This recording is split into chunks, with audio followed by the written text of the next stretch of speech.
माननीय सभासदों, माननीय अध्यक्ष जी,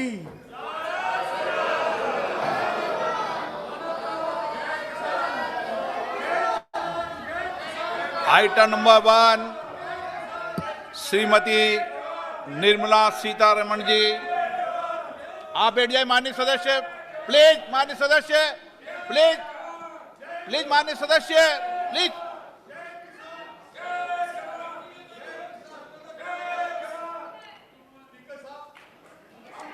धन्यवाद जी। ऑनरेबल आपको स्पीकर, बोलने का मौका दूंगा बजट के बाद। माननीय वित्त मंत्री जी। Honorable Speaker, I present the budget for the year 2021-2022. As introduction, Honorable Speaker, the preparation of this budget was undertaken in circumstances like never before. We knew of calamities that have affected a country or a region within a country. But what we have endured with COVID-19 through 2020 is sui generis. When I presented the budget 2020-2021, we could not have imagined that the global economy, already in throes of a slowdown, would be pushed into an unprecedented contraction. We could not have also imagined then that our people, as those in other countries, would have to endure the loss of near and dear ones and suffer hardships brought about due to a health crisis. The risk of not having a lockdown was far too high. Within 48 hours of declaring a 3-week-long complete lockdown, the Prime Minister announced the Pradhan Mantri Garib Kalyan Yojana, valued at 2.76 lakh crores, that provided free food grain to 800 million people, free cooking gas for 80 million families for months, and cash directly to over 400 million farmers, women, elderly, the poor, and the needy. Even as a large section of citizens stayed home, milk, vegetables, fruit suppliers, health and sanitary workers, truck drivers, railways and public transport workers, bank employees, electricity workers, our annadatas, police, firemen, and the armed forces all had to go about their work as normal, but with the additional anxiety of the virus hanging over them. We recognize this, and I think I speak on behalf of everybody in this august house when I express my heartfelt gratitude to these men and women for how they were able to carry out their work and duty to provide for the nation's basics over those crucial months. Speaker, sir, for public good, honorable members of parliament and members of legislative assemblies too offered their salaries. In May 2020, the government announced the Atmanirbhar Bharat package.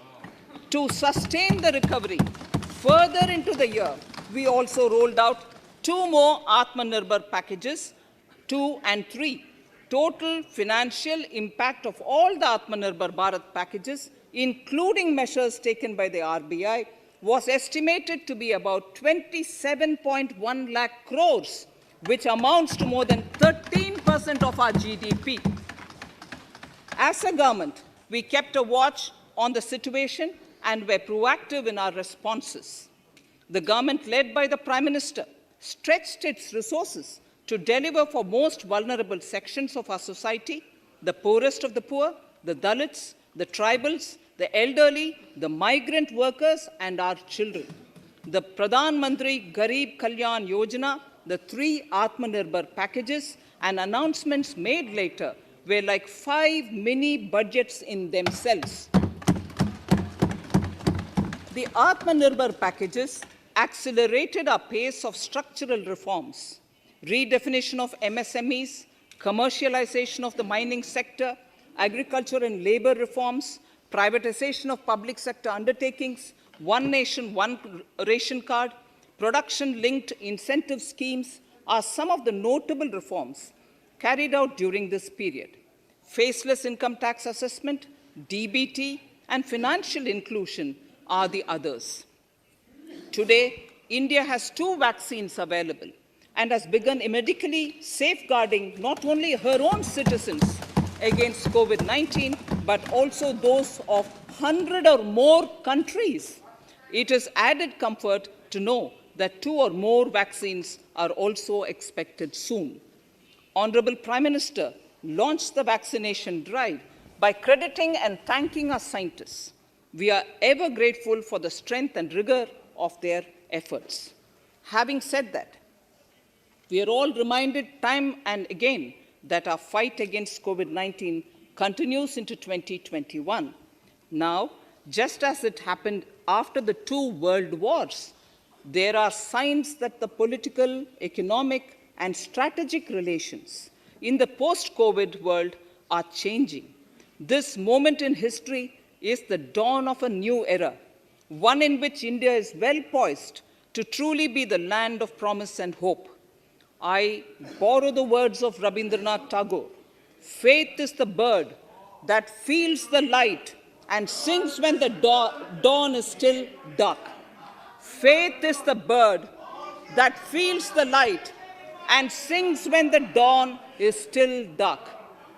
In this spirit, I can't help but recall the joy that we as cricket-loving nation felt after the Team India's recent spectacular success in Australia. It has reminded us of all the qualities that we as a people, particularly our youth, epitomize of having abundant promise and the unsuppressed thirst to perform and to succeed. Today, data shows that India now has one of the lowest death rate of 112 per million population and one of the lowest active cases of about 130 per million. This has laid the foundation to the revival we are seeing now in the economy. This budget will be the first of this new decade. This budget will also be a digital budget, and that has happened with all your support. So far, only 3 times has a budget followed a contraction in the economy. All such contractions earlier were as a result of situations typical to India. This time, the contraction in our economy is due to a global pandemic, just like in several other countries. Having said that, I want to confidently state that our government is fully prepared to support and facilitate the economy's reset. This budget provides every opportunity for our economy to raise and capture the pace that it needs for a sustainable growth. 2021 is the year of many important milestones for our history. I mention a few of these. It is the 75th year of independence, 60 years of Goa's accession to India, 50 years of the 1971 India-Pakistan War. It will be the year of the 8th census of independent India. It will also be India's turn at the BRICS presidency, the year for our Chandrayaan-3 mission, and the Haridwar Mahakumbh.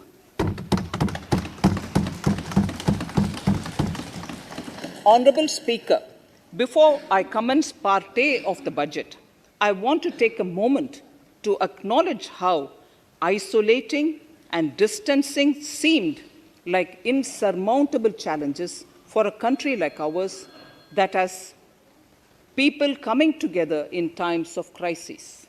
It hurts us in many ways. It hurt us in many ways. I bow my head in respect to every citizen for the endurance shown in facing what was an undeniably a tough year for all our physical and mental well-being. Part A.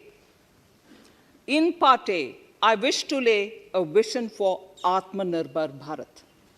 Atmanirbhar Bharat or Atmanirbharta is not a new idea. Ancient India was largely self-reliant and equally a business epicenter of the world. Atmanirbhar Bharat is an expression of the 130 crore Indians who have full confidence in their capabilities and skills. We are already part of international groupings such as the G20 and the BRICS, the Coalition for Disaster Resilient Infrastructure, and the International Solar Alliance are realities today due to India's efforts.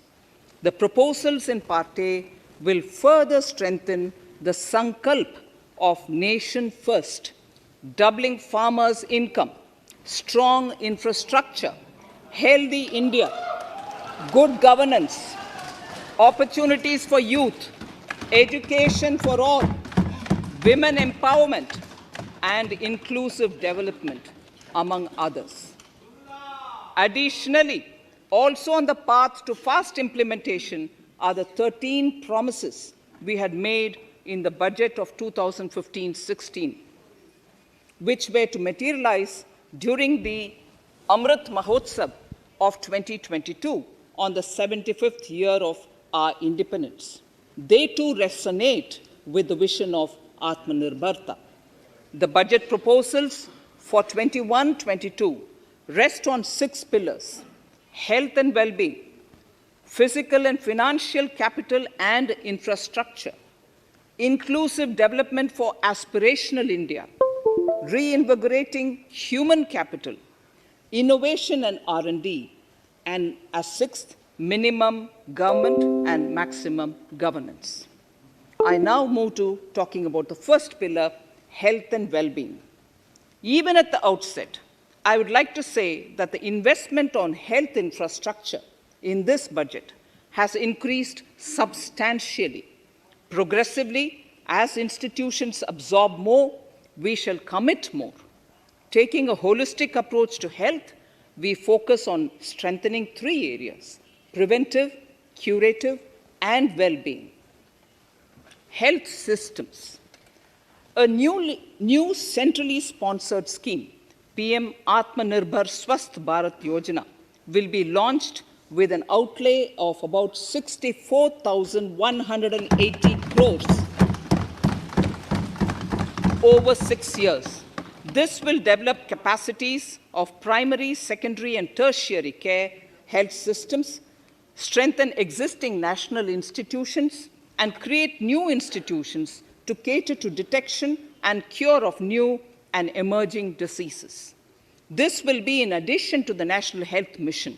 The main interventions under the scheme are support for over 17,000 rural and 11,000 urban health and wellness centers, setting up integrated public health labs in all districts, and 3,382 block public health units in 11 states, establishing critical care hospital blocks in 602 districts and 12 central institutions, strengthening of National Center for Disease Control, its 5 regional branches and 20 metropolitan health surveillance units, expansion of the integrated health information portal to all states and UTs to connect all public health labs, operationalization of 17 new public health units, and strengthening of 33 existing public health units at points of entry, that is, at 32 airports, 11 seaports, and 7 land crossings, setting up of 15 health emergency operation centers and 2 mobile hospitals, and setting up of a National Institution for One Health, a regional research platform for WHO, World Health Organization, Southeast Asia Region Office, 9 biosafety level 3 laboratories, and 4 regional national institutes for virology.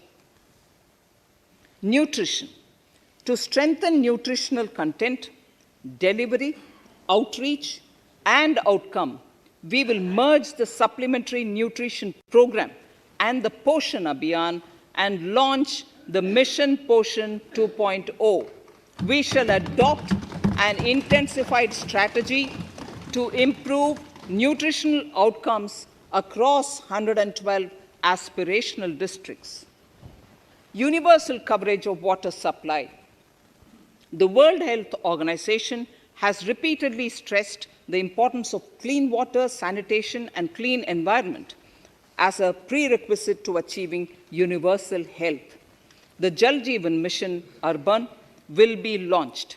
It aims at universal water supply in all 4,378 urban local bodies with 2.86 crores household tap connections, as well as liquid waste management in 500 Amrit cities. It will be implemented over 5 years with an outlay of 2,87,000 crores. Swachh Bharat and Swasth Bharat. For further Swachhata of urban India, we intend to focus on complete fecal sludge management and wastewater treatment, source segregation of garbage, reduction in single-use plastic, reduction in air pollution by effectively managing waste from construction and demolition activities, and bioremediation of all legacy dump sites. The Urban Swachh Bharat Mission 2.0 will be implemented with a total financial allocation of 1,41,678 crores over a period of 5 years from 2021. Clean air. To tackle the burgeoning problem of air pollution, I propose to provide an amount of 2,217 crores of rupees for 42 urban centers with a million-plus population in this budget. Scrapping policy. We are separately announcing, Honorable Speaker, a voluntary vehicle scrapping policy to phase out old and unfit vehicles. This will help in encouraging fuel-efficient, environment-friendly vehicles, thereby reducing vehicular pollution and oil import bills. Vehicles would undergo fitness tests in automated fitness centers after 20 years in case of personal vehicles and after 15 years in case of commercial vehicles. Details of the scheme will be separately shared by the ministry. Vaccines. The pneumococcal vaccine, a made-in-India product, is presently limited to only 5 states. It will be rolled out across the country. This will avert more than 50,000 child deaths annually. Honorable Speaker, I have provided 35,000 crores of rupees for COVID-19 vaccine in this year 21-22. I am committed to provide further funds if required. So the budget outlay for health and well-being is 2,23,846 crores in this BE 21-22, as against the BE of only 94,452 crores, and it marks an increase of 137%. The details of the same are at Annexure 1 of the speech. Honorable Speaker, I now move to the second pillar, physical and financial capital and infrastructure. Atmanirbhar Bharat, production-linked incentive schemes are things which I would like to place an emphasis. For a $5 trillion economy, our manufacturing sector has to grow in double digits on a sustained basis. Our manufacturing companies need to become an integral part of global supply chains, possess core competence, and cutting-edge technology. To achieve all of the above, PLI schemes to create manufacturing global champions for an Atmanirbhar Bharat have been announced for 13 sectors. For this, the government has committed nearly 1.97 lakh crores over 5 years starting this financial year. This initiative will help bring scale and size in key sectors, create and nurture global champions, and provide jobs to our youth. Textiles. To enable the textile industry to become globally competitive, attract large investments, and boost employment generation, a scheme of mega investment textiles park will be launched in addition to the PLI schemes. This will create world-class infrastructure with plug-and-play facilities to create global champions in exports. 7 textile parks will be established over 3 years. Infrastructure. The National Infrastructure Pipeline, which I announced in December 2019, is the first of its kind. Whole of government exercise ever undertaken by Government of India. The NIP was launched with 6,835 projects. The project pipeline has now expanded to 7,400 projects. Around 217 projects worth rupees 1.10 lakh crores under some key infrastructure ministries have been completed. The NIP is a specific target which this government is committed to achieving over the coming years. It will require major increase in funding from both the government and the financial sector. In this budget, I propose to take concrete steps to do this in 3 ways.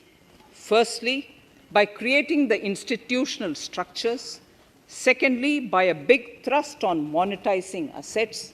And thirdly, by enhancing the share of capital expenditure in central and state budgets. Infrastructure needs long-term debt financing.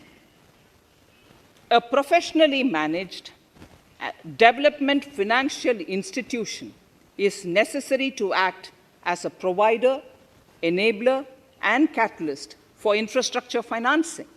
Accordingly, I shall introduce a bill to set up a development financial institution. I have provided a sum of 20,000 crore rupees to capitalize this institution. The ambition is to have a lending portfolio of at least 5 lakh crores for this DFI within 3 years' time. Debt financing of InvITs and REITs by foreign portfolio investors will be enabled by making suitable amendments in the relevant legislations. This will further ease access of finance to InvITs and REITs, thus augmenting funds for infrastructure and real estate sectors. Asset monetization.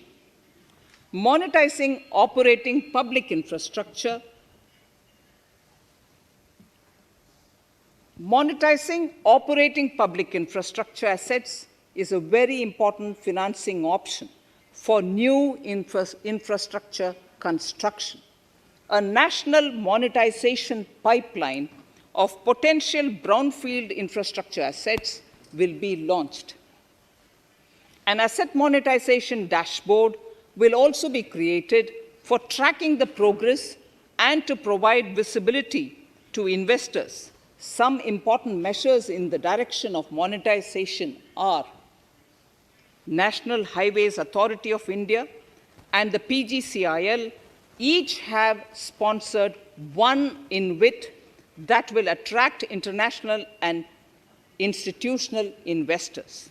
5 operational roads with an estimated enterprise value of 5,000 crores of rupees are being transferred to the NHAI InvIT. Similarly, transmission assets of value 7,000 crores will be transferred to the PGCIL InvIT. Railways will monetize dedicated freight corridor assets for operations and maintenance after commissioning. A next lot of airports will be monetized for operations and management concessions. Other core infrastructure assets that will be rolled out under the asset monetization programs are NHAI operational toll roads, 2 transmission assets of PGCL, 3 oil and gas pipelines of GAIL, Gas Authority of India Limited, IOCL and HPCL, Airports Authority of India airports in Tier 2 and 3 cities, other railway infrastructure assets, warehousing assets of CPSE, such as the Central Warehousing Corporation and NAFED, among others, and sports stadiums. Sharp increase in capital budget. In the BE 2020-21, we had provided for 4.12 lakh crores for capital expenditure. It was our effort that in spite of resource crunch, we should spend more on capital, and we are likely to end this year at around 4.39 lakh crores, which I have provided in the RE of 2020-2021. For 21-22, I propose a sharp increase in capital expenditure and thus have provided 5.54 lakh crores, which is 34.5% more than the BE of 2020-2021. Of this, I have kept a sum of more than 44,000 crores in the budget head of the Department of Economic Affairs to be provided for projects, programs, or departments that show good progress in capital expenditure and are in need of further funds.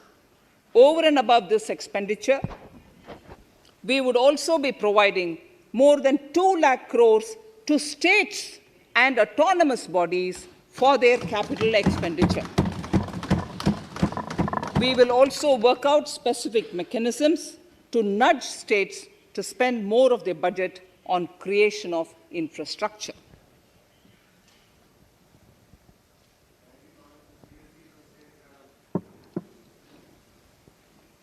Roads and highways infrastructure. More than 13,000 kilometer length of roads at a cost of 3.3 lakh crores has already been awarded under the 5.35 lakh crores Bharatmala Pariyojana project, of which 3,800 kilometers have been constructed. By March 2022, we would be awarding another 8,500 kilometers and complete an additional 11,000 kilometers of national highway corridors. To further augment road infrastructure, more economic corridors are also being planned. Some are 3,500 kilometers of national highway works in the state of Tamil Nadu at an investment of 1.03 lakh crores. These include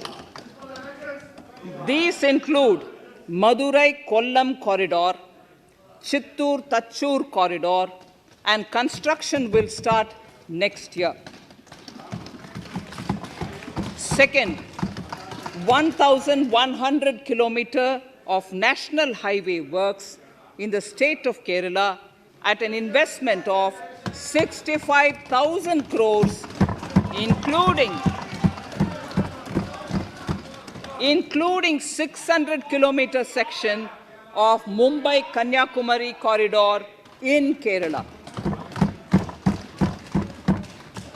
Third, 675 kilometers of highway works in the state of West Bengal at a cost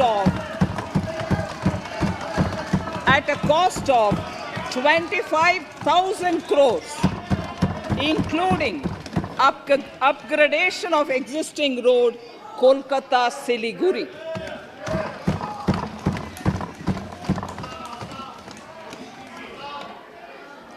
National highway works of around 19,000 crores are currently in progress in the state of Assam. Further works of more than 34,000 crores, covering more than 1,300 kilometers of national highways, will be undertaken in the state in the coming 3 years. Some of the flagship corridors and other important projects that would see considerable activity in 2021-22 are in Annexure 2 to my speech.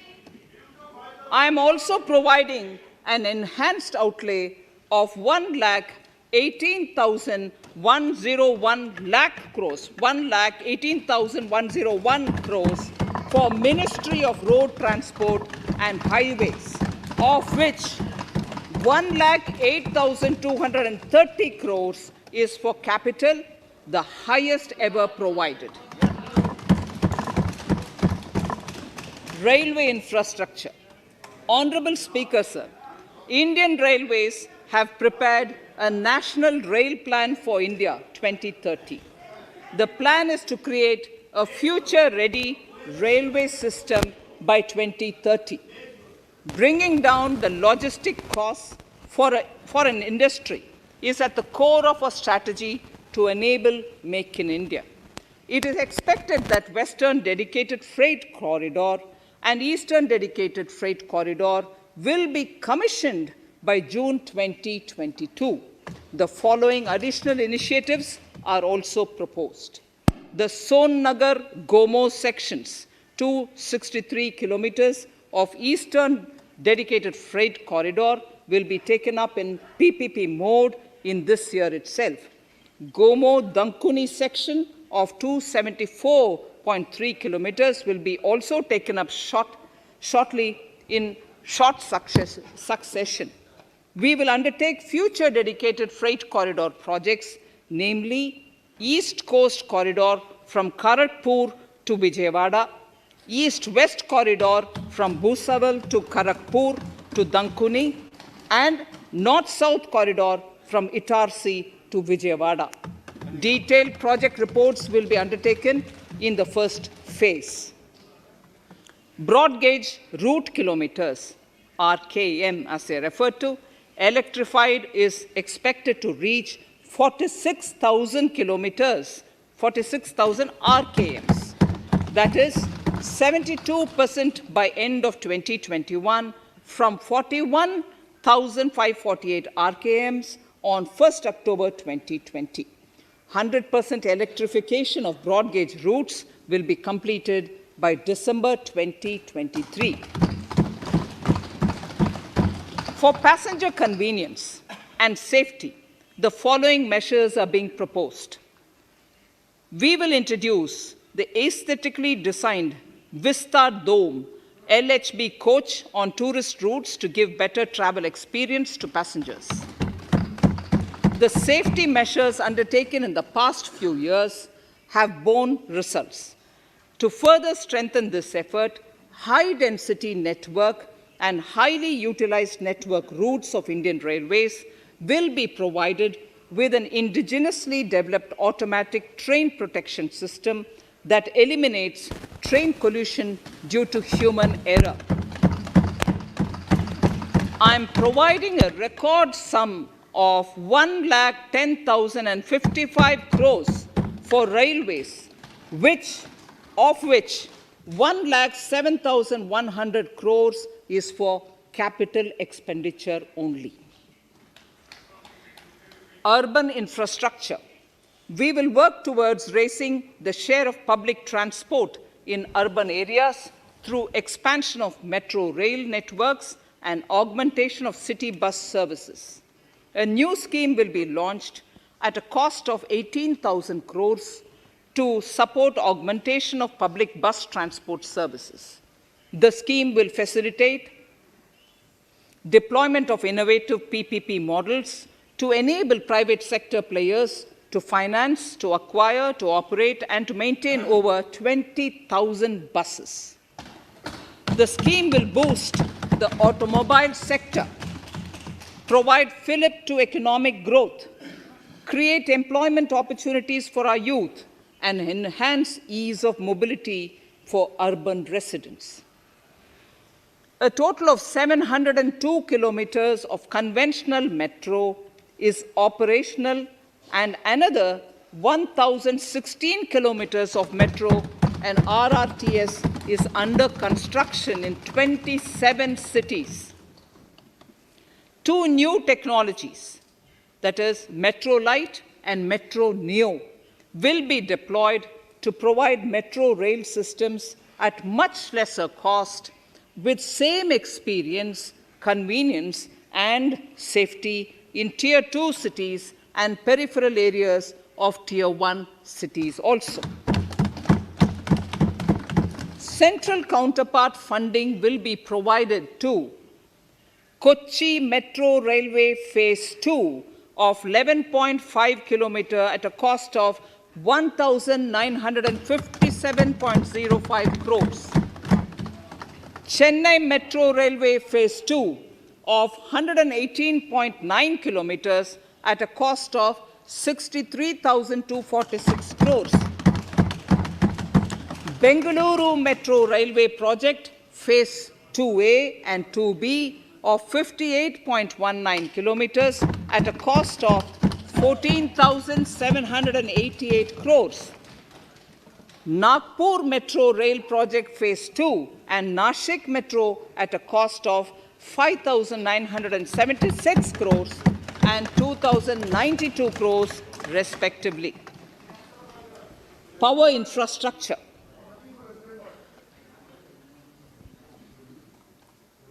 The past 6 years have seen a number of reforms and achievements in power sector. We have added 139 gigawatts of installed capacity, connected an additional 2.8 crore households, and added 1.41 lakh circuit kilometers of transmission lines. The distribution companies across the country are monopolies, either government or private. There is a need to provide choice to the consumers by promoting competition. A framework will be put in place to give consumers alternatives to choose from among more than one distribution companies. I read that sentence again. A framework will be put in place to give consumers alternatives to choose from among more than one distribution company. The viability of distribution companies is a serious concern. A revamped, reforms-based, result-linked power distribution sector scheme will be launched with an outlay of 3,05,984 crores over 5 years. The scheme will provide assistance to DISCOMs for infrastructure creation, including prepaid smart metering, feeder separation, upgradation of systems, etc., tied to financial improvements. Prime Minister, while speaking at the third Reinvestment Conference in November 2020, had announced plans to launch a comprehensive national hydrogen energy mission. It is now proposed to launch a hydrogen energy mission in 2021-22 for generating hydrogen from green power sources. Ports, shipping, and waterways. Major ports will be moving from managing their operational services on their own to a model where a private partner will manage it for them.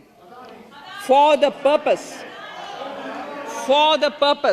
7 projects worth more than 2,000 crores will be offered by the major ports on private-public partnership mode in FY 21-22.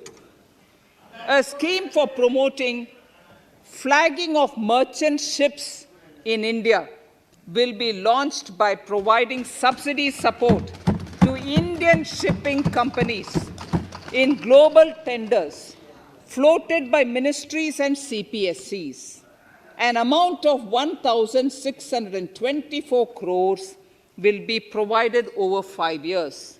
This initiative will enable greater training and employment opportunities for Indian seafarers, besides enhancing Indian companies' share in global shipping. India has enacted Recycling of Ships Act in 2019 and acceded to the Hong Kong International Convention. Around 90 ship recycling yards at Alang in Gujarat have already achieved HKC-compliant certificates. Efforts will be made to bring more ships to India from Europe and Japan. Recycling capacities of around 4.5 million light displacement ton LDT will be doubled by 2024.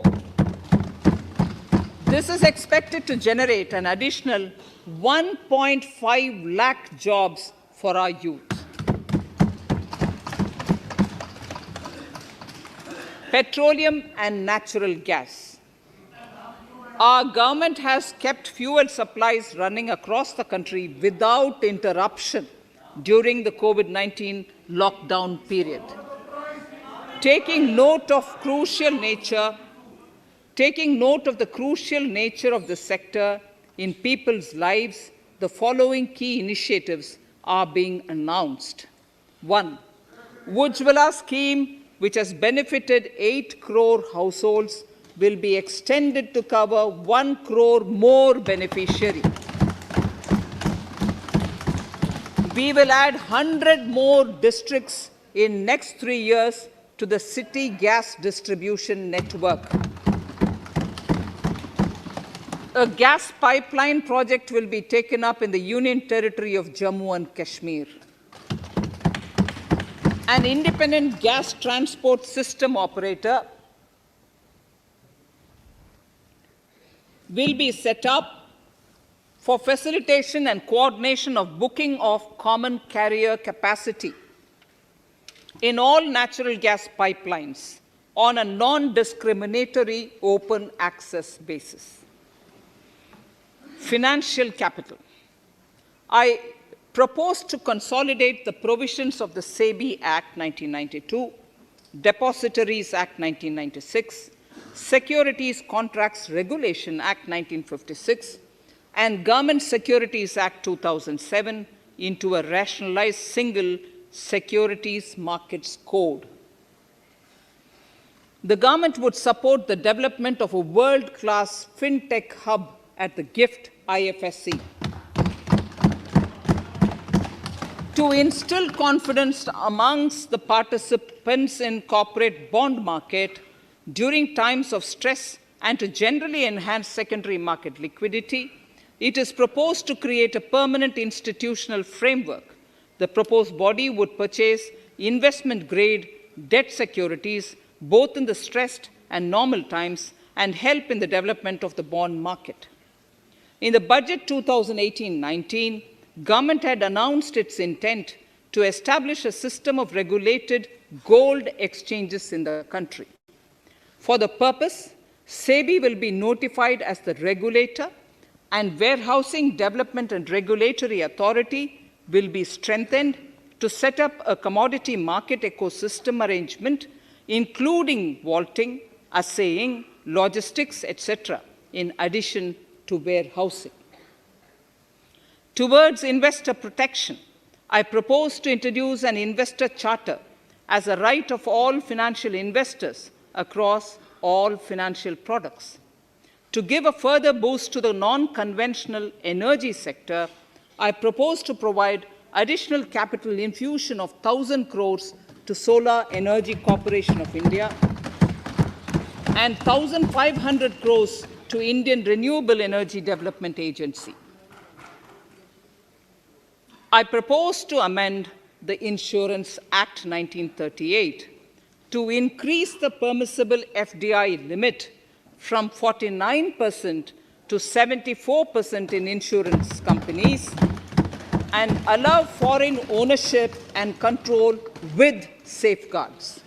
Under the new structure, the majority of directors on the board and key management persons would be resident Indians, with at least 50% of directors being independent directors and specified percentage of profits being retained as general reserve.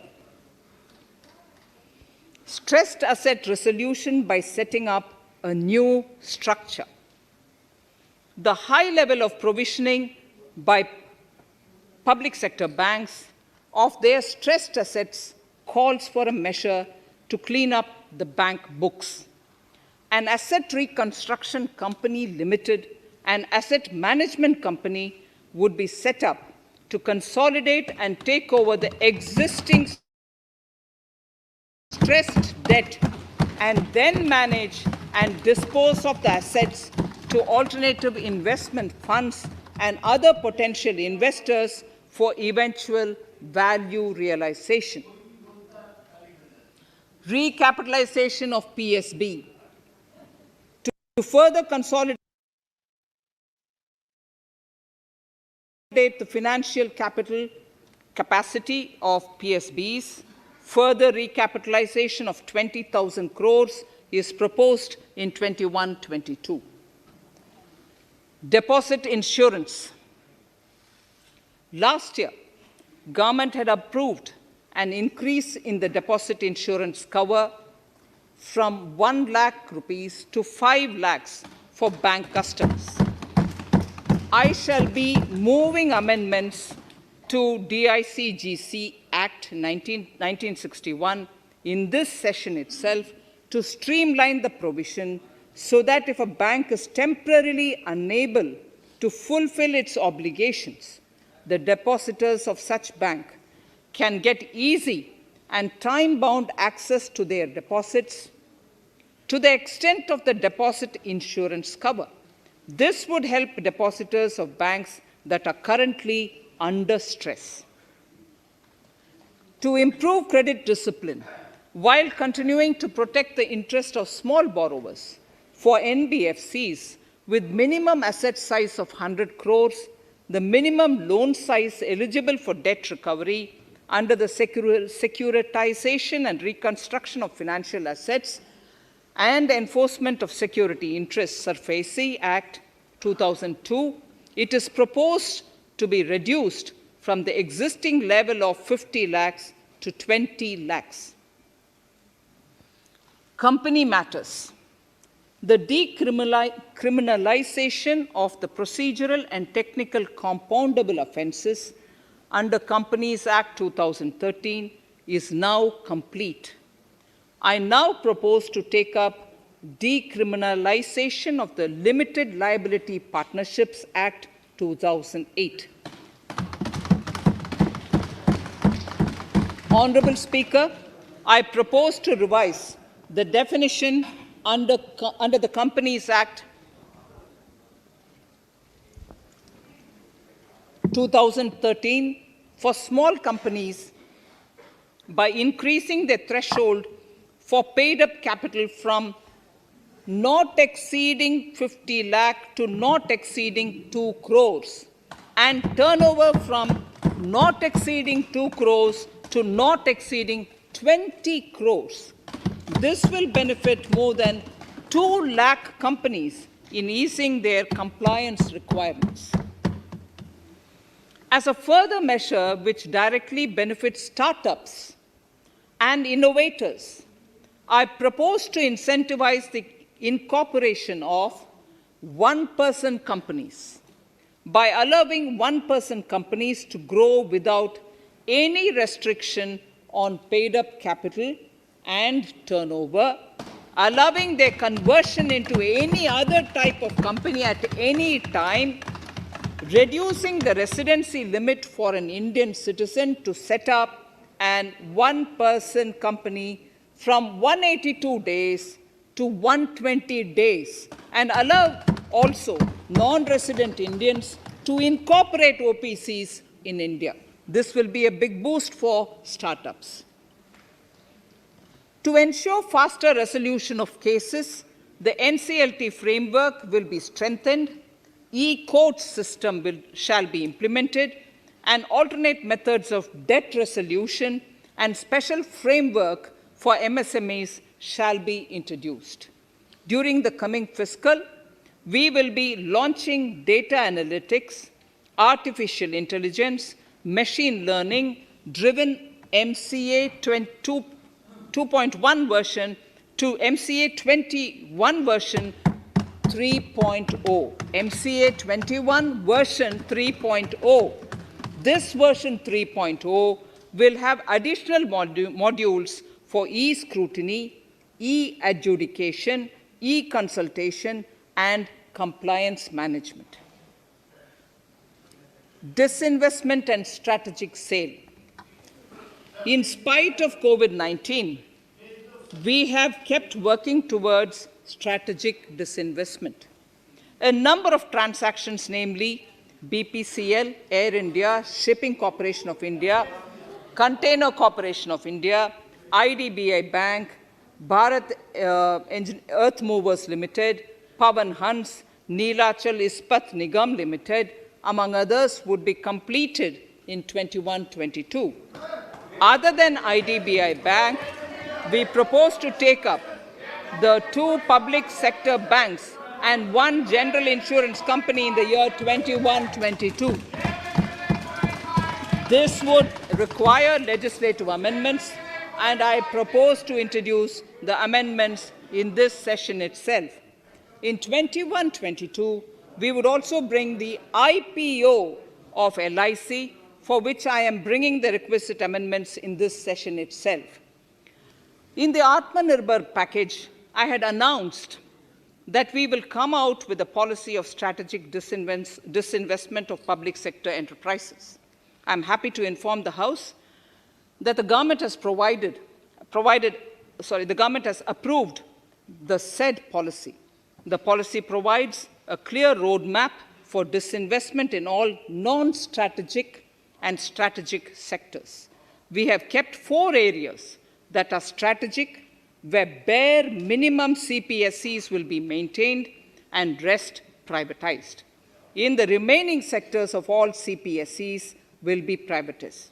The main highlights of the policy are mentioned in Annexure 3. To fast forward the disinvestment policy, I'm asking NITI to work out on the next list of center public sector companies that would be taken up for strategic disinvestment. To similarly incentivize states to take to disinvestment of their public sector companies, we will work out an incentive package of central funds to states. Idle assets will not contribute to Atmanirbhar Bharat. The non-core assets largely consist of surplus land with government ministries and departments and public sector enterprises. Monetizing of land can either be by way of direct sale or concession, or by similar means. This requires special abilities, and for this purpose, I propose to use a special purpose vehicle in the form of a company that would carry out this activity. In order to ensure timely completion of closure of sick or loss-making CPSEs, we will introduce a revised mechanism that will ensure timely closure of such units. I have estimated 1,75,000 crores as receipts from disinvestment in BE 21-22.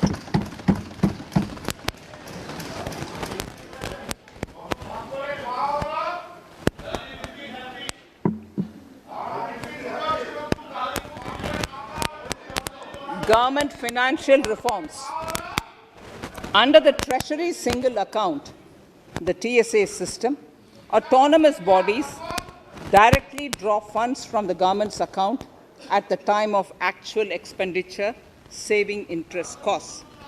We will extend the TSA system for universal application from 21-22.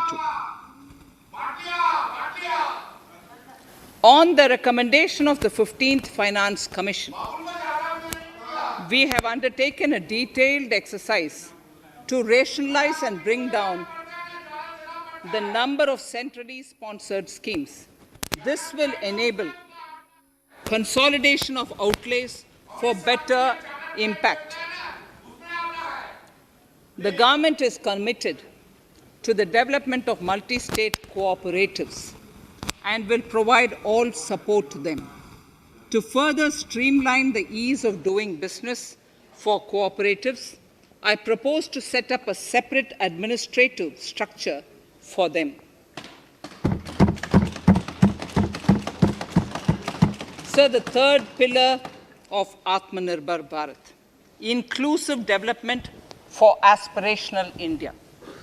Honorable Speaker, sir, under this pillar, I will cover agriculture and allied sectors, farmers' welfare and rural India, migrant workers and labor, and financial inclusion.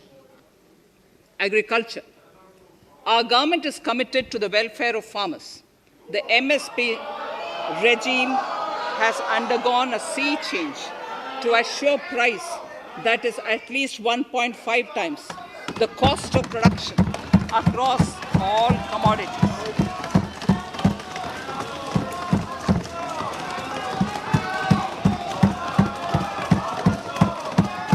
The procurement has also continued to increase at a steady pace. This has resulted in increase in payment to farmers substantially. In case of wheat, a total amount paid to farmers in 2013-14, Honorable Speaker, sir, the data that I give now is important for all honorable members to kindly hear. In case of wheat, the total amount paid to farmers in 2013-14 was 33,874 crores. In 2019-20, it was 62,802 crores. And even better, Honorable Speaker, in 2020-2021, this amount paid to farmers was 75,060 crores.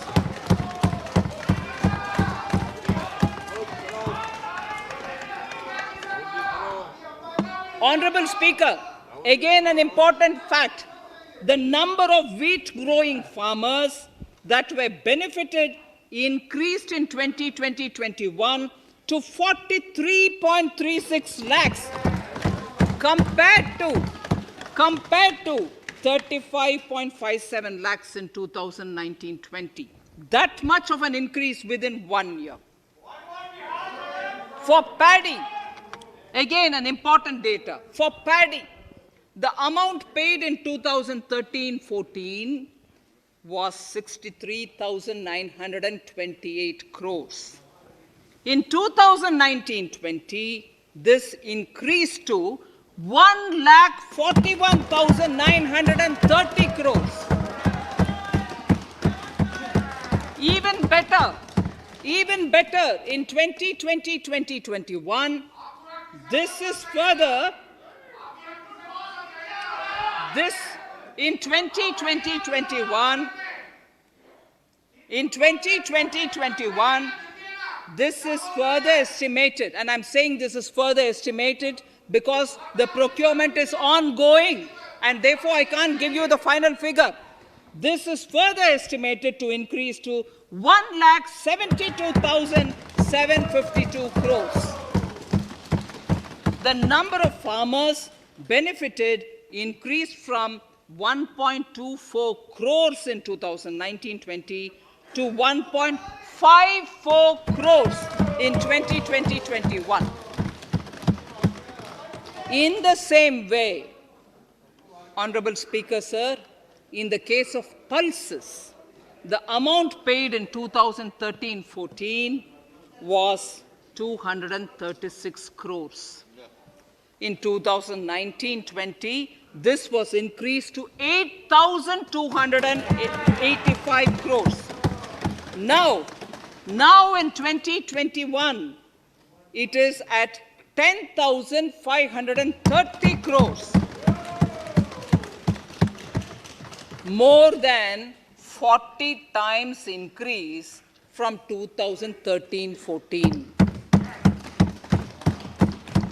The receipts to cotton farmers have seen a stupendous increase from 90 crores in 2013-14 to 25,974 crores I'm giving you data as of 27th January 2021. This is bound to increase. From 90 crores for cotton farmers in 2013-14 to 25,974 crores in 2021.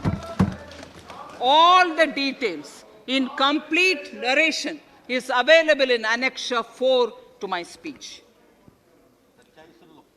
Early this year, Honorable Prime Minister had launched the Swamitwa scheme.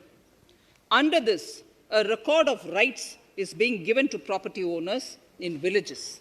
Up till now, about 1.80 lakh property owners in 1,241 villages have been provided cards. I propose during 21-22 to extend this to cover all states and union territories. To provide adequate credit to our farmers, I have enhanced the agricultural credit target to 16.5 lakh crores in this year. We will focus on ensuring increased credit flow to animal husbandry, Pashupalan, dairy, and to Matsyakar, to the fisheries. We are enhancing the allocation to the Rural Infrastructure Development Fund from 30,000 crores to 40,000 crores. The Micro Irrigation Fund, with a corpus of 5,000 crores, has been created under NABARD. I propose to double it by augmenting it by another 5,000 crores. To boost value addition in agriculture and allied products and their exports, the scope of Operation Green Scheme, that is presently applicable to only tomatoes, onions, and potatoes, will be enlarged to include 22 perishable crops. Around 1.68 lakh crore farmers, around 1.68 crore farmers are registered, and 1.14 lakh crores of rupees trade value has been carried out through e-NAMs, the National Agricultural Market.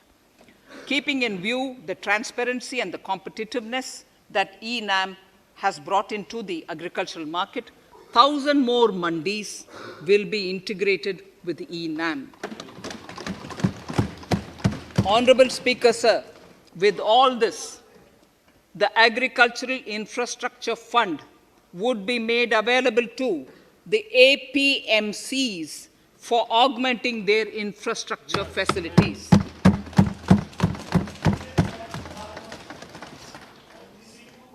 Fisheries. I'm proposing substantial investments in the development of modern fishing harbors and fish landing centers. To start with, 5 major fishing harbors, Kochi, Chennai, Visakhapatnam, Paradip, and Petua Ghat, will be developed as hubs for economic activity. We will also develop inland fishing harbors and fish landing centers along the banks of rivers and waterways. Seaweed farming is an emerging sector with potential to transform the lives of coastal communities. It will provide large-scale employment and additional incomes. To promote seaweed farming and cultivation, I propose a multi-purpose seaweed park to be established in Tamil Nadu. Migrant workers and laborers. We have launched the One Nation, One Ration Card scheme, through which beneficiaries can claim their rations anywhere in the country. Migrant workers in particular benefit from the scheme. Those staying away from their families can partially claim their ration where they are stationed, while their family in their native places can claim the rest. I'm happy to inform you that One Nation, One Ration Card plan is under implementation by 32 states and union territories, reaching about 69 crore beneficiaries. That's a total of 86% beneficiaries covered. The remaining 4 states and UTs will be integrated in the next few months. To further extend our efforts towards the unorganized labor force, migrant workers in particular, I propose to launch a portal that will collect relevant information on gig workers, building and construction workers, among others. This will help formulate health, housing, skill, insurance credit, and food schemes for all migrant workers. We will conclude a process that began 20 years ago with the implementation of the 4 labor codes. For the first time globally, social security benefits will be extended to gig and platform workers.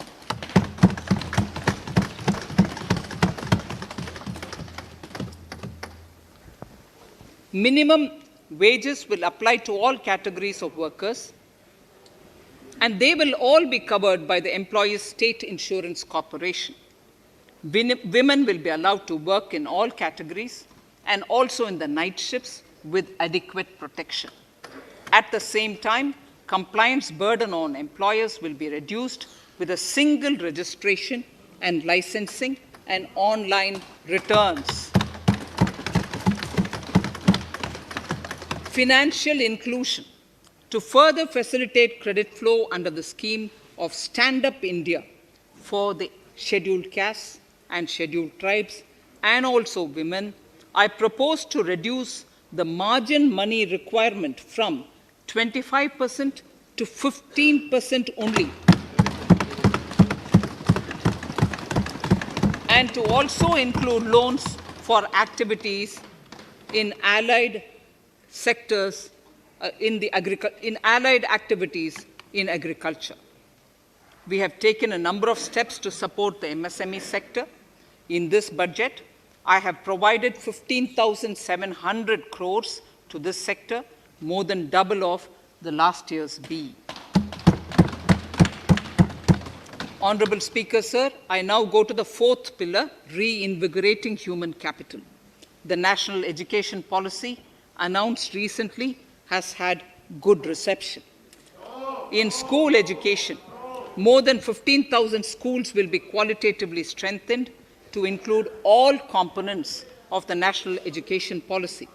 They shall emerge as exemplar schools in their regions, hand-holding and mentoring other schools to achieve the ideals of policy. 100 new Sainik schools will be set up in partnership with NGOs, private schools, and states. Higher education. In Budget 2019-20, I had mentioned about the setting up of a higher education commission in India. We would be introducing the legislation this year to implement the same. It will be an umbrella body having 4 separate vehicles for standard setting, accreditation, regulation, and funding. Many of our cities have various institutions, universities, and colleges supported by the Government of India. Hyderabad, for example, has about 40 major institutions. In 9 such cities, we will create a formal umbrella structure so that these institutions can have better synergy while also retaining their internal autonomy. A glue grant will be set aside for this purpose. For accessible higher education in Ladakh, I propose to set up a central university in Leh.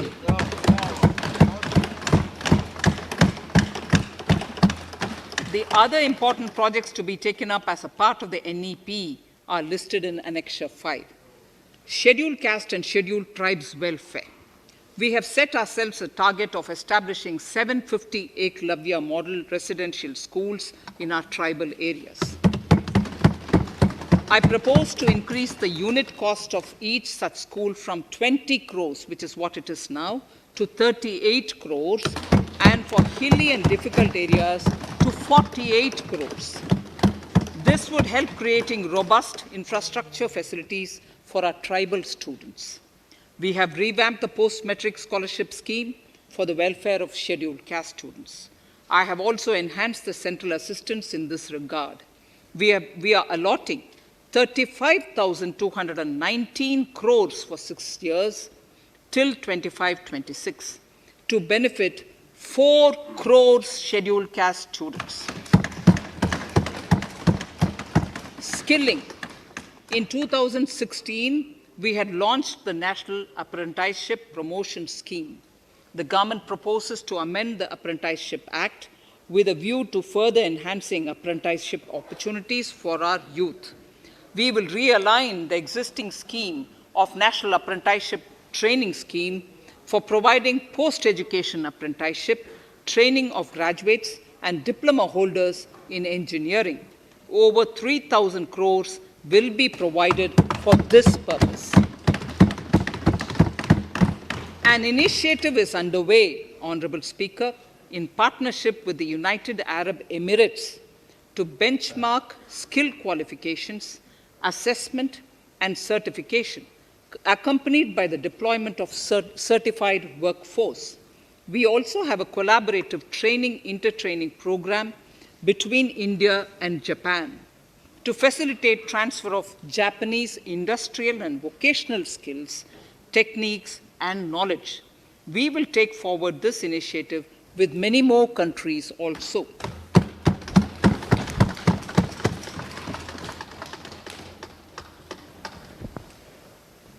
Innovation and R&D. In my budget speech of 2019, I had announced the National Research Foundation. We have now worked out the modalities, and the NRF outlay will be of 50,000 crores over 5 years. It will ensure that the overall research ecosystem in the country is strengthened with focus on identified national priority thrust areas. There has been a manifold increase in digital payments in the recent past. To give a further boost to digital transactions, I earmarked 1,500 crores for a proposed scheme that will provide financial incentive to promote digital mode of payment. We will undertake a new initiative, National Language Translation Mission. This will enable the wealth of governance and policy-related knowledge on the internet being made available in major Indian languages.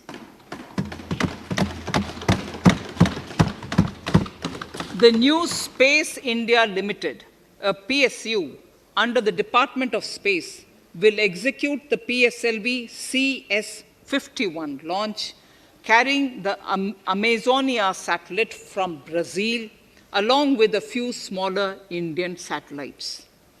As part of the Gaganyaan mission activities, 4 Indian astronauts are being trained on generic spaceflight aspects in Russia. The first unmanned launch is slated for December 2021. Our oceans are a storehouse of living and non-living resources. To better understand this realm, we will launch a deep ocean mission with a budget outlay of more than 4,000 crores over 5 years. This mission will cover deep ocean survey exploration and projects for the conservation of deep sea biodiversity. I come to the 6th pillar, Honorable Speaker, minimum government, maximum governance. Honorable Speaker, sir, this is the last of the 6 pillars. This will outline plans for reforms in one of our core principles of minimum government, maximum governance. We have taken a number of steps to bring reforms in tribunals in the last few years for speedy delivery of justice.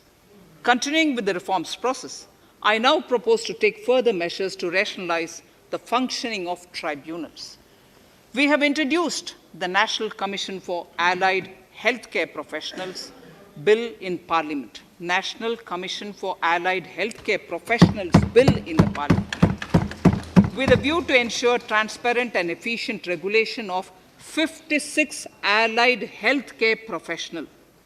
Additionally, to bring about transparency, efficiency, and governance reforms in the nursing profession, the National Nursing and Midwifery Commission Bill will be introduced by the government for passing. To have ease of doing business for those who deal with government or CPSEs and carry out contracts, I propose to set up a conciliation mechanism and mandate its use for quick resolution of contractual disputes. This will instill confidence in private investors and contractors.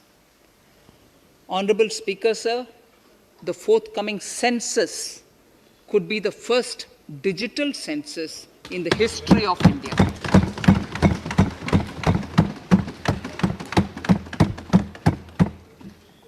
For this monumental milestone marking task, I have allocated 3,768 crores in this year, 21-22. Honorable Speaker, Goa is celebrating the Diamond Jubilee year of the state's liberation from Portuguese rule. From the Government of India's side, I propose to grant 300 crores to the Government of Goa for the celebrations. I propose to provide 1,000 crores for the welfare of tea workers, especially women and children in Assam and West Bengal. A special scheme will be devised for the same.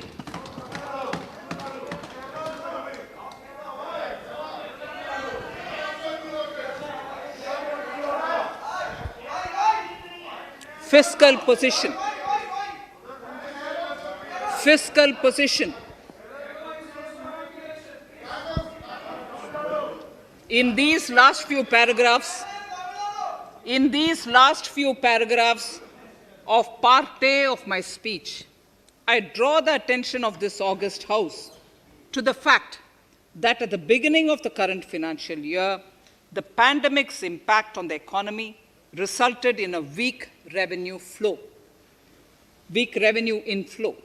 This was combined with high expenditure to provide essential relief to vulnerable sections of the society, especially the poor, the women, scheduled castes, and scheduled tribes. Unlike many other countries, we opted for a series of medium-sized packages during the pandemic so that we could calibrate and target our response according to the evolving situation. Once the health situation stabilized and the lockdown was being slowly lifted, we switched to ramping up government spending so as to revive domestic demand. As a result, against an original BE expenditure of 30.42 lakh crores for 2020-21, our RE estimates are 34.50 lakhs, 30.42 now within the year going up to 34.5 lakh crores. We have maintained quality of expenditure. The capital expenditure estimated in the RE is 4.39 lakh crores as against 4.12 lakh crores in the BE stage. So the beginning of the year, we had marked only 4.12 lakh, whereas it is 4.39 lakh crores as we end the year. Fiscal deficit in RE 2020-2021 is pegged at 9.5% of the GDP. Fiscal deficit in RE 2020 to 2021 is pegged at 9.5% of GDP. We have funded this through government borrowings, multilateral borrowings, small saving funds, and short-term borrowings. We would need another 80,000 crores, for which we would be approaching the market in these 2 months. We would be needing another 80,000 crores, for which we would be approaching the markets in these 2 months.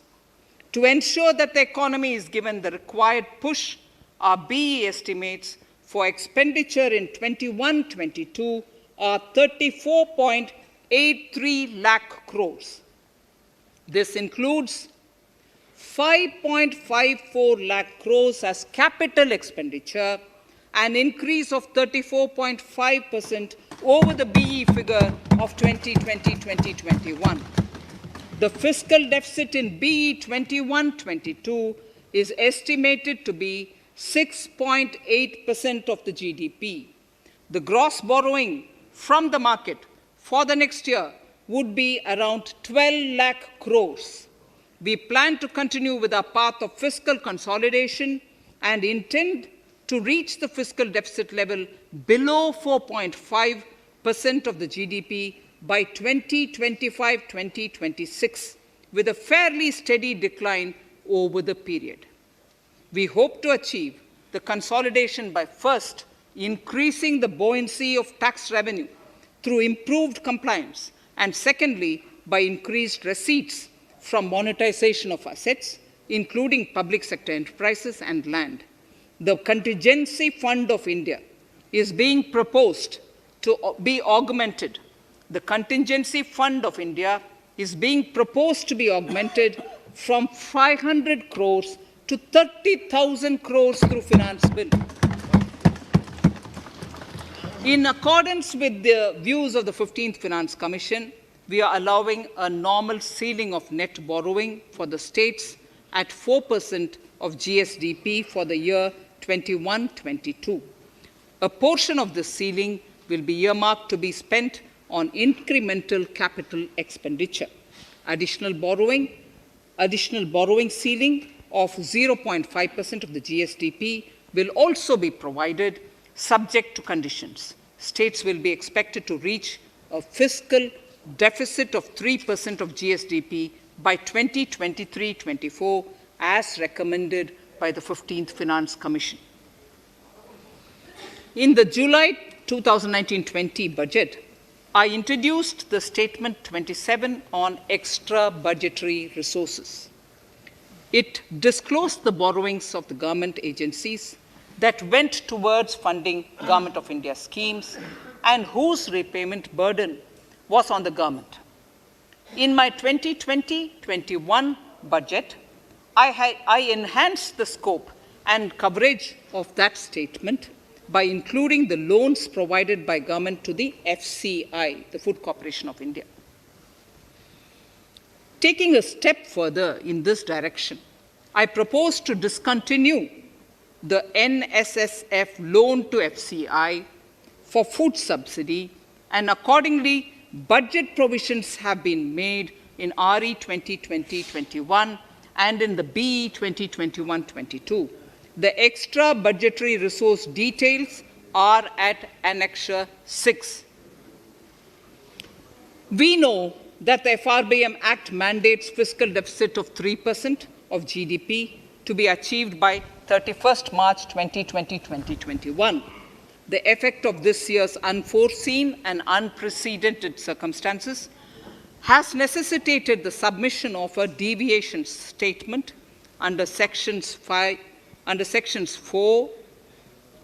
of Subclause 5 and Section 7, Subclause 3b of the FRBM Act, which I'm laying on the table of the House as part of the FRBM documents. Towards achieving central government fiscal deficit along the broad path that I have already indicated, I will be introducing an amendment to the FRBM Act. Honorable Speaker, on the 9th of December 2020, the 15th Finance Commission submitted its final report covering the period 2021 to 2026 to the Rashtrapati Ji. The government has laid the Commission's report along with the explanatory memorandum in the Parliament, retaining the vertical shares of the states at 41%. We recognize our commitment to fiscal federalism and propose, therefore, to adhere to this recommendation. Jammu and Kashmir in the 14th Finance Commission was entitled to get devolution being a state. Now the funds of the UTs of Jammu Kashmir and Ladakh would be provided by the centre. I have also provided, on the Commission's recommendation, 1,18,000 452 crores as revenue deficit grant to 17 states in 21-22, as against 74,340 crores to 14 states in 2020-21. Honorable Speaker, I would now move to Part B of my speech.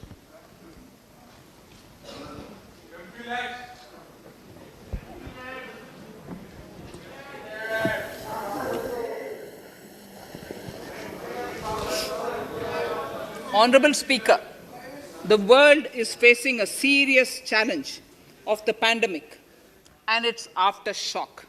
In these trying times, when many economies are struggling to revive, our people and our industry have exhibited remarkable resilience. As I mentioned already, post-pandemic, a new world order seems to be emerging, one in which Asia is poised to occupy a prominent position, and India will have a leading role therein. In this scenario, our tax system has to be transparent, efficient, and should promote investments and employment in our country. At the same time, it should put minimum burden on our taxpayers. I borrow the words of Thiruvalluvar, the saint. ஏற்றலும் ஈட்டலும் காத்தலும் காத்த வகுத்தலும் நல்ல வல்லதரசு. A king or a ruler is the one who creates and acquires wealth, protects and distributes it for common good. Tirukkural. Direct tax proposals. Keeping this in mind, the words of Tirukkural, our government introduced a series of reforms in the direct tax system for the benefit of our taxpayers and economy. Few months prior to the pandemic, in order to attract investments, we slashed our corporate tax rate to make it among the lowest in the world. The dividend distribution tax too was abolished. The burden of taxation on small taxpayers was eased by increasing rebates. In 2020, the return filers saw a dramatic increase to 6.48 crores from 3.31 crores in 2014.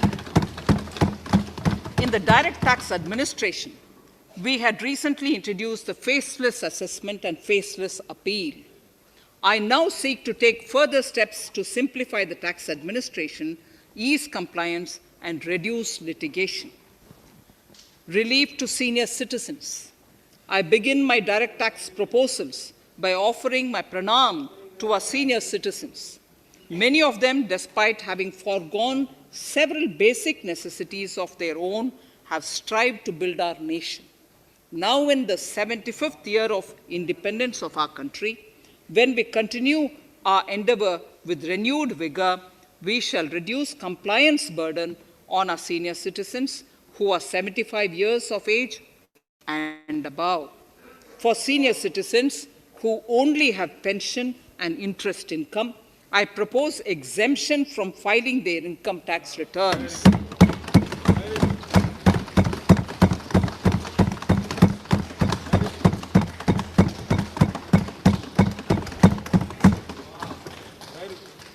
The paying bank will deduct the necessary tax on their income.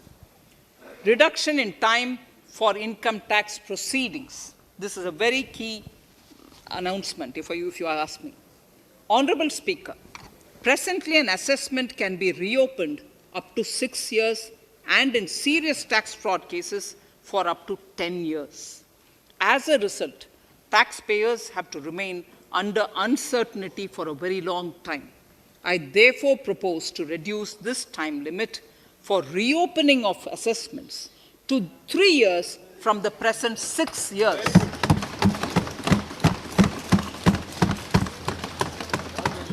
In serious tax evasion cases too, only where there is evidence of concealment of income of 50 lakh or more in a year.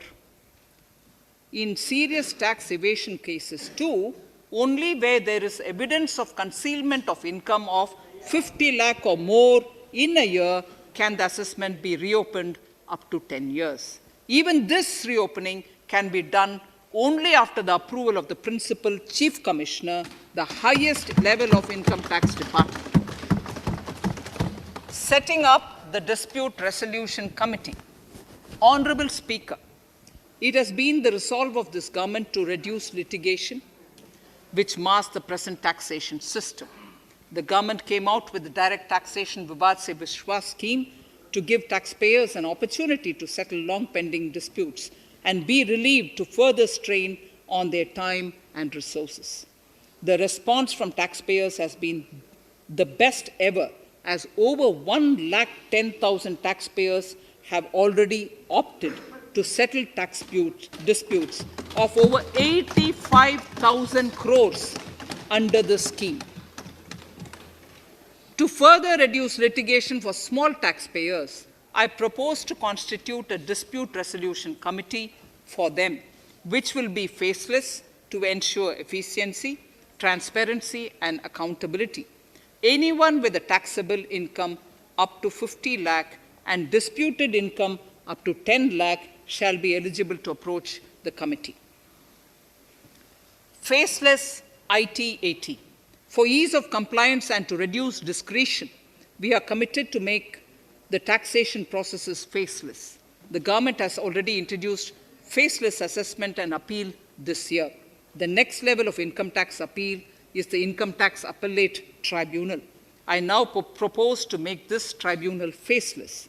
We shall establish a national faceless Income Tax Appellate Tribunal Center. All communication between the tribunal and the appellant shall be electronic.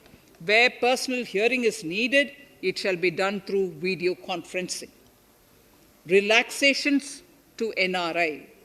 When non-resident Indians return to India, they have issues with respect to their accrued incomes in their foreign retirement accounts. This is usually due to mismatch in taxation period. They also face difficulties in getting credit for Indian taxes in foreign jurisdictions. I propose to notify rules for removing their hardship of double taxation. Exemption from audit. Currently, if your turnover exceeds 1 crore, you have to get your accounts audited. In February 2020 budget, I had increased the limit for tax audit to 5 crores for those who carry out 95% of their transactions digitally. To further incentivize digital transactions and to reduce compliance burden, I propose to increase this limit for tax audit for such persons from 5 crores to 10 crores. Relief for dividend. In the previous budget, I had abolished the dividend distribution tax in order to incentivize investment. Dividend was made taxable in the hands of shareholders. Now, in order to provide ease of compliance, I propose to make dividend payment to rate and InvIT exempt from TDS. Further, as the amount of dividend income cannot be estimated correctly by the shareholders for paying advance tax, I propose to provide that advance tax liability on dividend income shall arise only after the declaration or payment of dividend. Also, for the foreign portfolio investors, I propose to enable deduction of tax on dividend income at lower treaty rate. Attracting foreign investment into infrastructure sector. In the last budget, for attracting foreign investment in the infrastructure sector, we had granted 100% tax exemption, subject to certain conditions, to foreign sovereign wealth funds and pension funds on their income from investment in Indian infrastructure. We have noticed that few of such funds are facing difficulties in meeting some of the conditions. In order to ensure that a large number of funds invest in India, I propose to relax some of these conditions relating to prohibition on private funding, restriction on commercial activities, and direct investment in infrastructure. In order to allow funding of infrastructure by issue of zero-coupon bonds, I propose to make notified infrastructure debt funds eligible to raise funds by issuing tax-efficient zero-coupon bonds. Affordable housing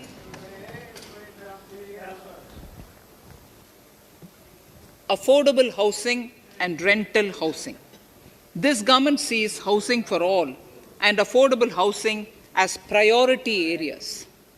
In July 2019 budget, I provided an additional deduction of interest amounting to 1.5 lakh for loan taken to purchase an affordable house.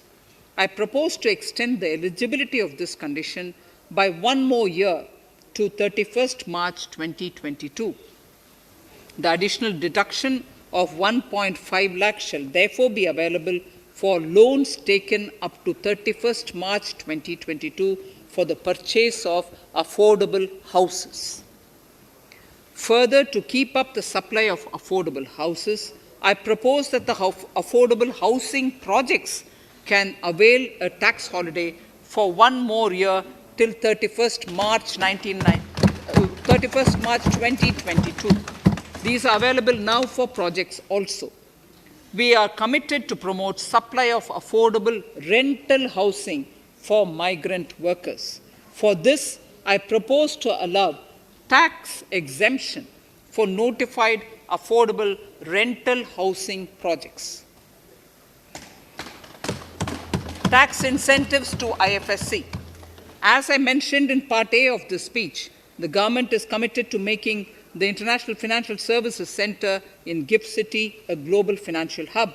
In addition to the tax incentives already provided, I propose to include, among others, tax holiday for capital gains for aircraft leasing companies, tax exemption for aircraft lease rentals paid to foreign lessors, tax incentive for relocating foreign funds in the IFSC, and to allow tax exemption to the investment division of foreign banks located in the IFSC. Pre-filling of returns. Honorable Speaker, in order to ease compliance for the taxpayer, details of salary income, tax payments, TDS, etc., already come pre-filled in income tax returns. To further ease filing of returns, details of capital gains from listed securities, dividend income, and interest from banks, post office, etc., will also be now pre-filled. Relief to small trusts. We hope to reduce compliance burden on small charitable trusts running educational institutions and hospitals. So far, there is a blanket exemption to such entities whose annual receipt does not exceed 1 crore of rupees. I now propose to increase this amount to 5 crores. Labor welfare. We have noticed that some employers deduct the contribution of employees toward provident funds, superannuation funds, and other social security funds, but do not deposit these contributions within the specified time. For these employees, this means a loss of interest or income. In cases where an employer later becomes financially unviable, non-deposit results in a permanent loss for the employees. In order to ensure that employees' contributions are deposited on time, I reiterate that the late deposit of employees' contribution by the employer will not be allowed as deduction to the employer.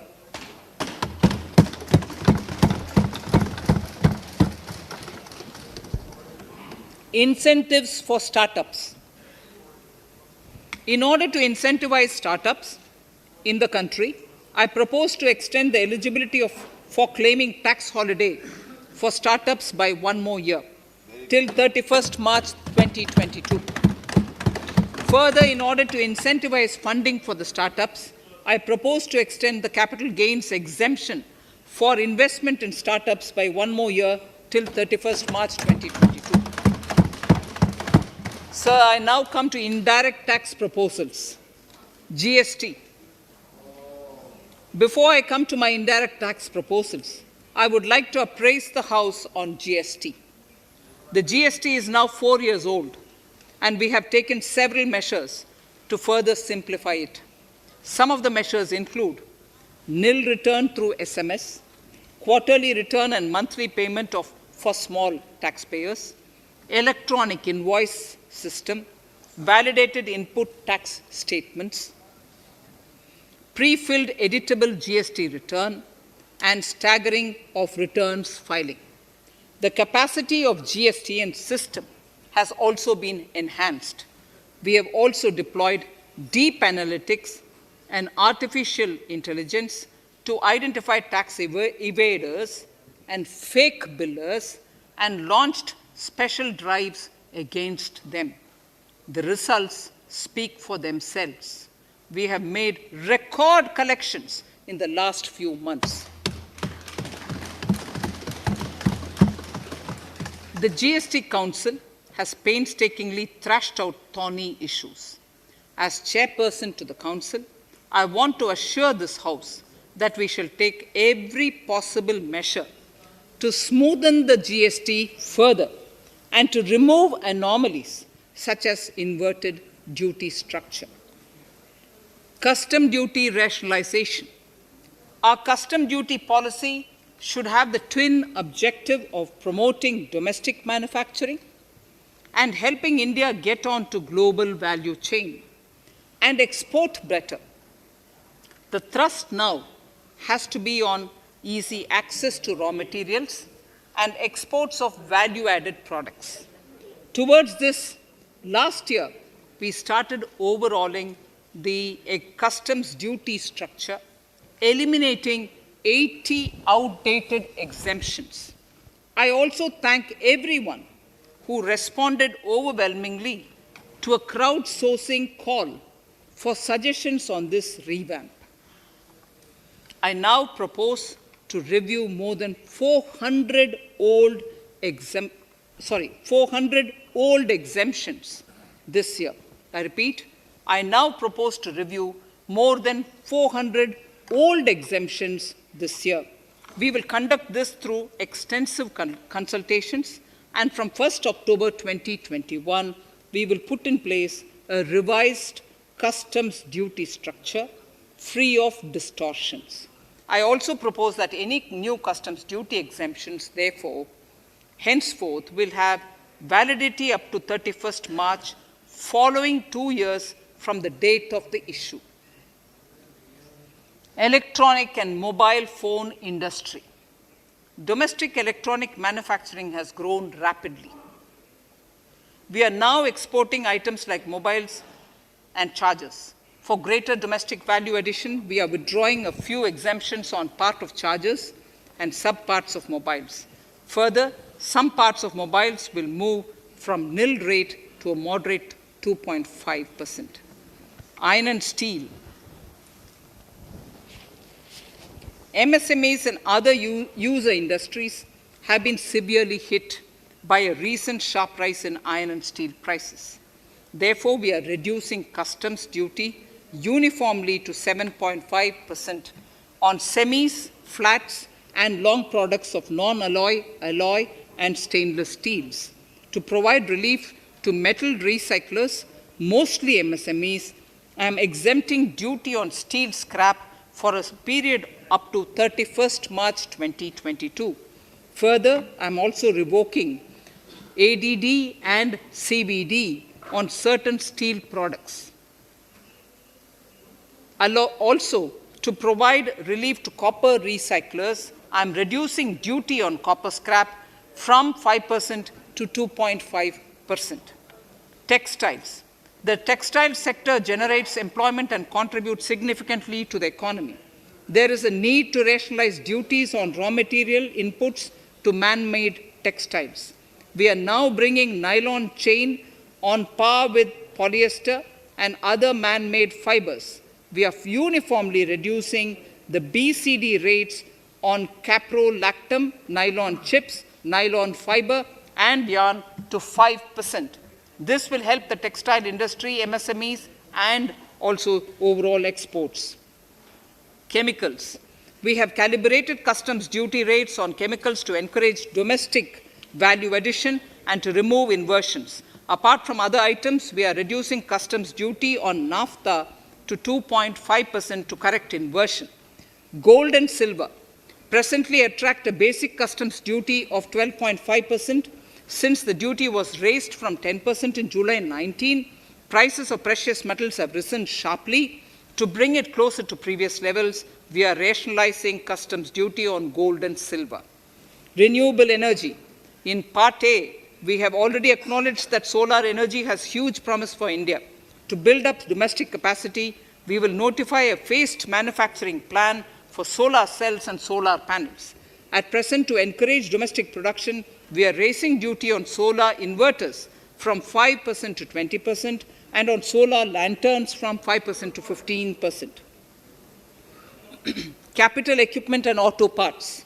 There is immense potential in manufacturing heavy capital equipment domestically. We will comprehensively review the rate structure in due course. However, we are revising duty rates on certain items immediately. We propose to withdraw exemptions on tunnel boring machine. It will attract a customs duty of 7.5% and its parts a duty of 2.5%. We are raising customs duty on certain auto parts to 15% to bring them on par with general rate on auto parts. MSME products. We are proposing certain changes to benefit MSMEs. We are increasing duty from 10 to 15% on steel screws and plastic builder wares. On prawn feed, we increase it from 5 to 15%. We are rationalizing exemption on import of duty-free items as an incentive to exporters of garments, leather, and handicraft items. Almost all of these items are made domestically by our MSMEs. We are withdrawing exemption on imports of certain kinds of leathers as they are domestically produced in good quantity and quality, mostly by MSMEs. We are also raising customs duty on finished synthetic gemstones to encourage domestic processing. Agriculture products to benefit farmers. We are raising customs duty on cotton from nil to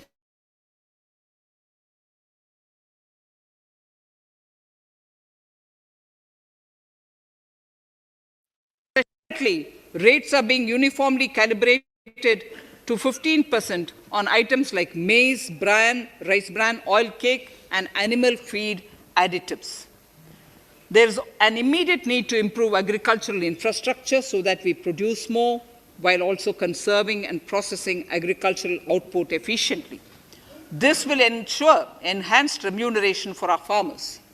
To earmark resources for this purpose, I propose an agricultural infrastructure and development cess on a small number of items. However, while applying this cess, we have taken care not to put additional burden on consumers on most items.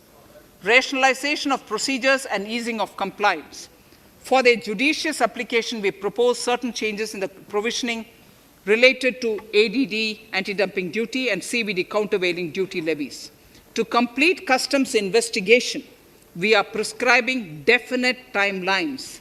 In 2020, we rolled out the Turant Customs Initiative, which brought in faceless, paperless, and contactless customs measures. With effect from September 2020, we have implemented a new procedure for administration of rules of origin. This has helped in putting a check on misuse of FTAs. The specific details of direct and indirect tax changes proposed are listed in the annexure to my speech. Honorable Speaker, sir, with these words, I commend the budget to this august House. Thank you.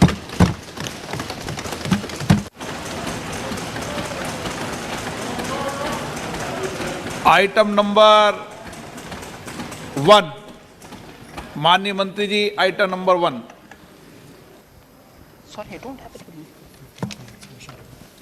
Sir, I wish to place on table the 15th Finance Commission report.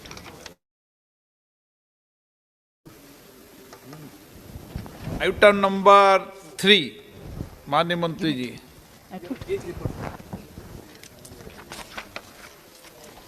Sir, I wish to lay on the table the following statements under Section 3(1) of the Fiscal Responsibility and Budget Management Act 2003, the medium-term fiscal policy cum fiscal policy strategy statement and macroeconomic framework statement.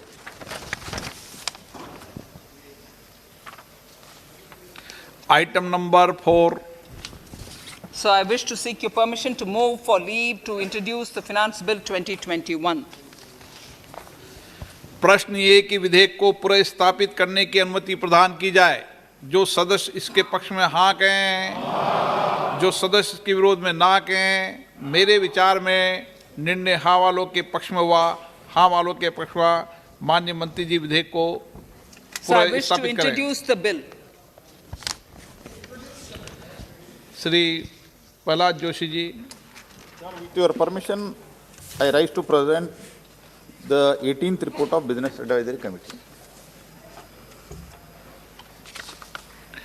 माननीय सदस्यगण, माननीय वित्त मंत्री जी के budget भाषण की प्रतियां प्रकाशक फलक पर उपलब्ध है। सदस्य अपनी प्रति प्रकाशन फलक से प्राप्त कर सकते हैं। माननीय सदस्यगण, जैसा कि आपको समाचार 2 के माध्यम से पहले सूचित किया जा चुका है कि बजट की प्रतियां आपको मेंबर्स पोर्टल के माध्यम से उपलब्ध कराई जा रही है। सभा की कार्रवाई मंगलवार दिनांक 2 फरवरी 2021 को दोपहर 4 बजे तक के लिए स्थगित की जाती है।